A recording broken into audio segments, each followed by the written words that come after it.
Hello friends, welcome to SSC coaching centre. दोस्तों, आज के वीडियो में हम लेकर के आए हैं नंबर सिस्टम के क्वेश्चन। ठीक है, नंबर सिस्टम शुरुआत से देखेंगे। पहले चैप्टर नंबर सिस्टम का ही होता है। मेरे पास जो बुक है अंकगणित की, आर एस अग्रवाल की बुक है, जिससे कि मैं सबसे पहला चैप्टर नंबर सिस्टम का लेके आया हूं। और नंबर सिस्टम से मैंने वो क्वेश्चन ले लिए हैं जो परीक्षाओं में पूछे गए हैं। मैं सबसे पहले आपको सभी चैप्टर से वो क्वेश्चन कराऊंगा जो परीक्षाओं में पूछे गए हैं। अब जैसे कि इस प्रश्न की बात करूं, ये सी टेट 2014-2015 में 2 बार क्वेश्चन आ गया है। और प्रश्न बड़ा आसान है। 10,000 प्लस 10,100 प्लस 10 दहाई बराबर है, ये पूछा है। तो सबसे पहले क्या लिखेंगे? 10,000। तो 10,000 लिखना तो आपको आता ही है। ठीक है, 10,000 हो गया। 10,000 के बाद लिखेंगे 10,100। अब देखिए 10,100 लिखेंगे। 10,100 का मतलब क्या होता है? 100, 200, 300, 400, ऐसे 10,100 मिला के कितना हो जाता है भाई? 1,000 हो जाता है। कितना हो जाता है? 1,000 हो जाता है। ठीक है, 100 के हम 10 मिलाएंगे, 10,100 हो जाएंगे, तो कितना हो जाएगा? 1,000। फिर बोला उसने 10 दहाई। कितना? 10 दहाई। अब 10 दहाई को हम मिलाएंगे तो कितना हो जाएगा? वो 100 हो जाएगा। ठीक है, 10 दहाई को मिलाएंगे तो 100 हो जाएगा। और सभी को आपस में क्या करवा रहा है? ये प्लस करवा रहा है। सभी को आपस में प्लस करवा रहा है, तो प्लस कर दो। 0 0 1 1 और 1, यानी कि 11120। 11120 बी ऑप्शन हो जाएगा सही जवाब आपका। समझ में आ गया प्रश्न? चलिए अब देखेंगे अगला सवाल।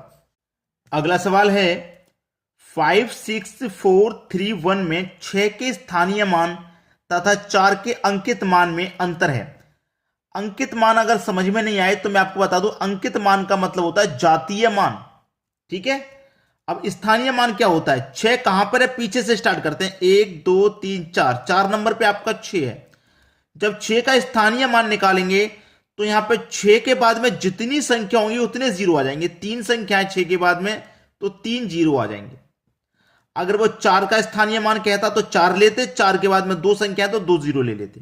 ठीक है, अब बोला 4 के अंकित मान। अंकित मतलब जातीय मान।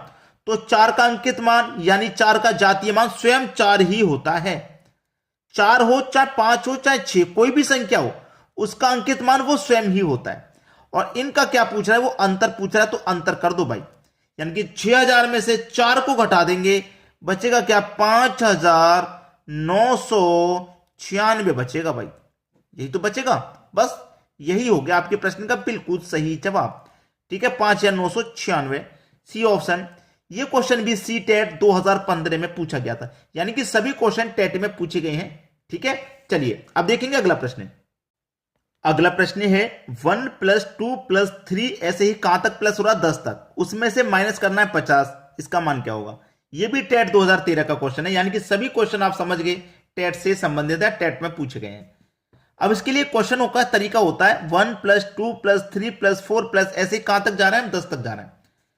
तो आप देखेंगे 1 में और 2 में 1 का अंतर, 2 में और 3 में 1 का अंतर। अंतर जब समान चले, चाहे लगातार संख्याएं हो, चाहे सम संख्या हो, चाहे विषम संख्या हो, उनमें अंतर हमेशा समान होता है। जब अंतर समान होता है तो उनका योग निकालना बहुत आसान है। कैसे निकालेंगे? क्या तरीका रहता है? First plus last divided by 2, और जितनी संख्या उतने से गुना कर देंगे। तो फर्स्ट संख्या 1, लास्ट संख्या 10 डिवाइडेड बाय 2, जितनी संख्या उतने से गुना कर देंगे। तो 1 से लेकर 10 तक कितनी संख्या हो गई? 10 हो गई। तो इसका मतलब 10 से गुना कर देंगे। 1 और 10 ये हो जाएगा 11 डिवाइड में 2 मल्टीप्लाई 10। 2 से कटाओ 10 को 5 बार में, 11 का मतलब 5 से कर दो, कितना हो जाएगा? 55। यानी कि इस पूरे ब्रैकेट का मान निकल के आ गया 55। अब इसमें से क्या करना है? माइनस करना है 50 को। माइनस करना है 50 को, तो 55 में से 50 माइनस कर देंगे। आंसर कितना? 5। आपका आंसर कितना आ गया भाई? 5 आ गया। यानी कि बी ऑप्शन बिल्कुल सही जवाब। चलिए अब देखेंगे हम अगला प्रश्न। अगला प्रश्न है 1 से 100 तक संख्याओं में अंक 0 कितनी बार आता है? 1 से लेके 100 में कितनी बार 0 आता है, ये पूछा है।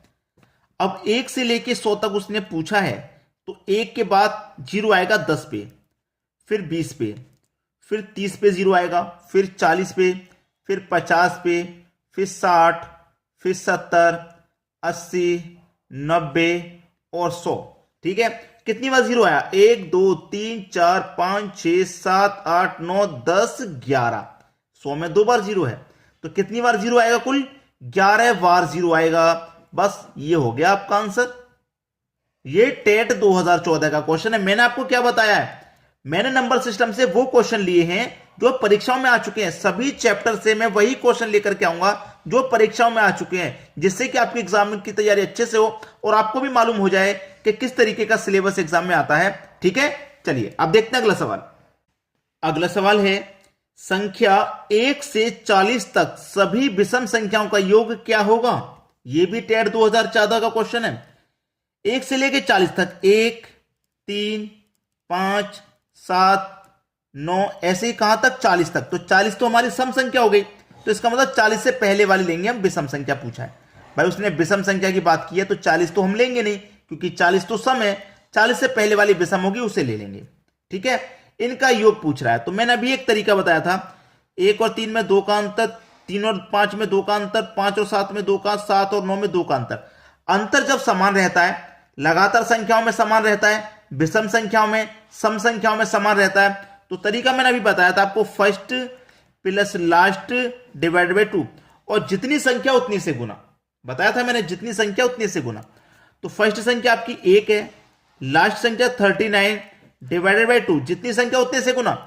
तो 1 1 2 1 3 5 7 9, ऐसे 39 तक कितनी संख्या हो जाएंगी हमारी? 20 हो जाएंगी। कैसे हो जाएंगी 20? अभी बताते हैं। अगर मैं 1 से लेकर 40 तक बात करूं तो टोटल संख्या 40 होंगी, जिसमें से 20 संख्या सम हो जाएंगी और 20 आपकी विषम। तो टोटल संख्या कितनी हो जाएंगी? विषम 20 हो जाएंगी।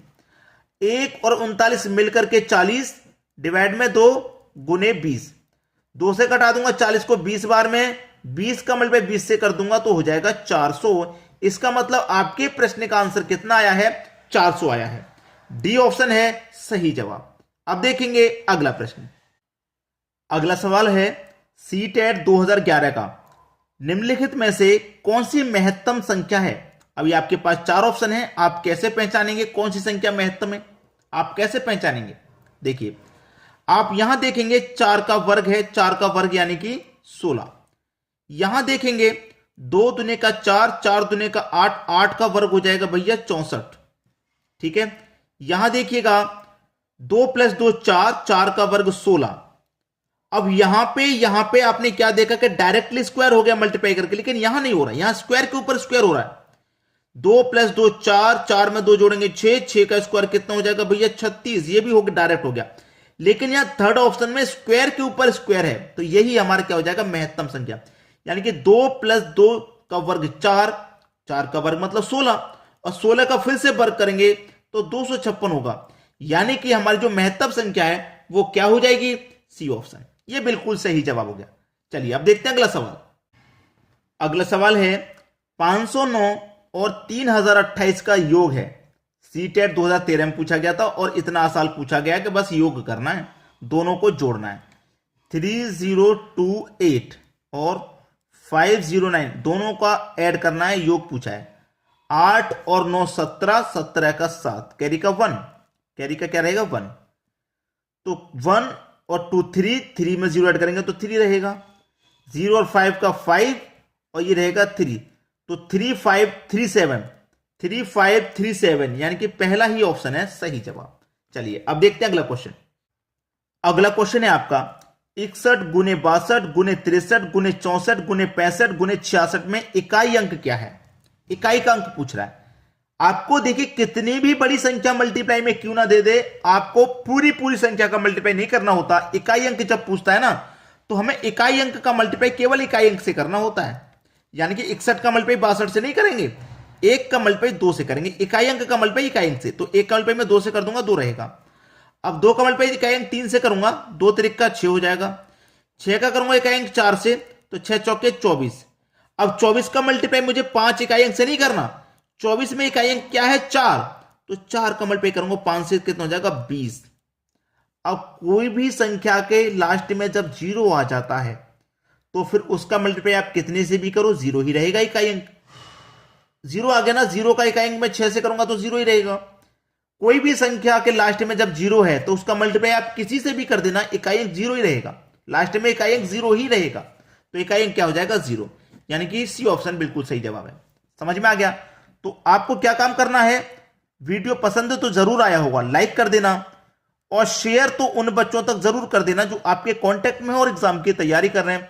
और दोस्तों आपकी राय के लिए कमेंट बॉक्स खुला हुआ है, आप अपनी अपनी राय कमेंट किया करें। वीडियो पसंद आया, नहीं पसंद आया, किस टॉपिक पर वीडियो बनाएं, कब आपका एग्जाम है, कौन सा चैप्टर आपको कठिन लगता है, कमेंट बॉक्स खुला हुआ है, आप कमेंट किया करें। ठीक है दोस्तों, धन्यवाद।